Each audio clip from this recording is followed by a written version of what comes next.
and the studio can't steal it unless they literally come and rob your house.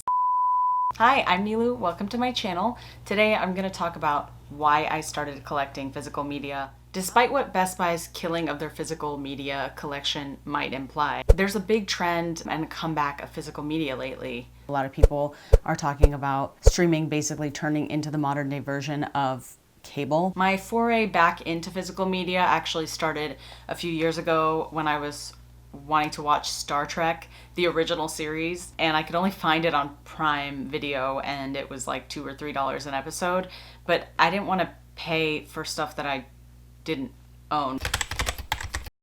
If it decides to disappear one day, it can. If the studios decide to sell the rights somewhere else, they can. Everybody knows shows and movies that have been pulled from streaming services, so it's never really yours. So that's one thing that got me back into physical media, was something tangible, being able to hold something that you know is yours. My collection is a good mix of regular Blu-rays and 4K Ultra HD, as well as some DVDs.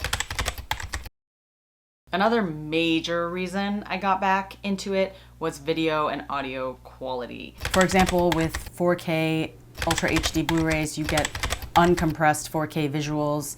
Also, high fidelity audio like Dolby Atmos or DTS. After doing a lot of my own research, I got the Panasonic UB820 as my Blu-ray player. I love it. I got mine on Black Friday a few years ago. Provides a more immersive, more cinematic experience at home, especially if you have a home theater setup or whatever. I don't, but you know, a girl can dream. There's a lot of special feature bonus content that I've never been able to find online, and that's kind of like rare these days because you can pretty much find anything. Some of the cons when it comes to buying physical media: it can get a little wasteful if you go too crazy. It could become problematic, but I'm trying just to buy my very favorites. Like, my only blind purchases have been purchases that I know are very, very highly recommended, and that the transfers, especially from film, are just stunning, like Lawrence of Arabia, 2001: A Space Odyssey. I even saw Interstellar for the first time.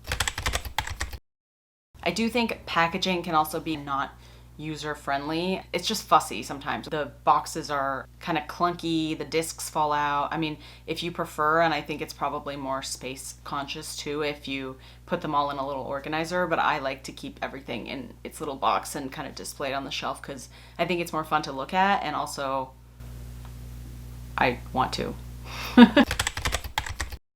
One qualm I have with some of the physical media that I own is that the user interface is it's giving 2005, okay? Sometimes it's just not very efficient, and the user experience is not very, it's not very easy.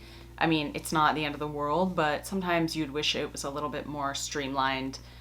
For example, even like setting subtitles, or if it doesn't start and stop at the place that you left it, then you have to skip and go back and forth. It's all dependent, and for me, the trade-offs are worth it. If you skip the Succession intro, I do not want to speak to you. Succession, it is one of my favorite shows of all time. I was patiently waiting for a Blu-ray release. They came out on DVD first, which is honestly kind of offensive for a show that was filmed on film and is streaming on 4K on HBO Max, but I pre-ordered it a long time ago, and it finally arrived, I think, last week. So let's open it. It has a little sleeve. You take the sleeve off. Like most other DVD packaging, you can flip. It's split up into different discs for seasons 1 through 4, and my packaging is falling apart. What the hell? I do think the packaging, people are making fun of it on Reddit, and I completely agree. It's kind of sad. I mean, there's so much beautiful photography you could use. This is just a sad looking 2007 energy. Like I said, I love this show so much, I will take what I can get. There's also over 2 hours of bonus content, including inside the episode featurettes, character recaps, cast and crew interviews, and much more. Some of this stuff is on HBO. I think inside the episode is on HBO. If you finish the episodes, it'll go into that after with the interviews, but I'm sure there's a lot of really great bonus content. So this I am really excited about getting after such a long wait. Next is something I've also been waiting for forever.